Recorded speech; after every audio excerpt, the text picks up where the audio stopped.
দানা, যিনি বাঁকুড়ার এমএলএ, তিনি কেন্দ্রীয় বাহিনী নিয়ে যেভাবে কাজ করছেন, যেভাবে ফ্ল্যাগ ফেস্টুন নিয়ে তাদেরকে দিয়ে কাজ করাচ্ছেন, আমি নির্বাচন কমিশনারকে ধিক্কার জানাই যে তিনি কি দেখছেন।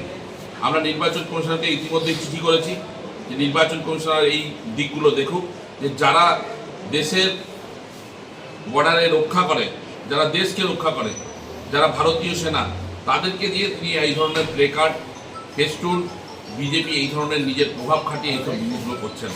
আমরা ইতিমধ্যেই জানিয়েছি, ওনাকে জানাচ্ছি, ডিএমকে জানিয়েছি, আমরা চিঠি দিয়ে নির্বাচন কমিশনারকে জানাচ্ছি যে এই ধরনের যদি কাজ হয় তাহলে আমরা কিন্তু বৃহত্তর আন্দোলনে নামবো এবং তার যাতে প্রার্থীপদ বা দাখিল করার পর তার ক্যান্সেল হয় তার জন্য অ্যাপিল করবো এবং আবেদন রাখবো।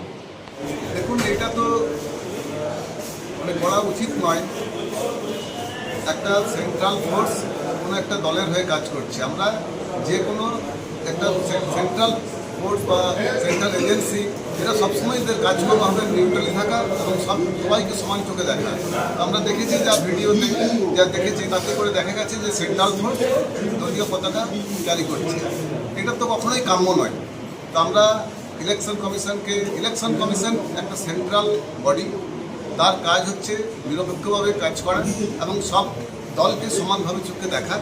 তো আমরা চাইব ইলেকশন কমিশন যাতে এটাতে হস্তক্ষেপ করেন এবং এটা দেখেন যাতে করে সমস্ত পার্টি সমানভাবে অধিকার পায় এবং ইলেকশনের মতোই হয়, যার জন্য ইলেকশন কমিশনকে নিযুক্ত করা হয়েছে।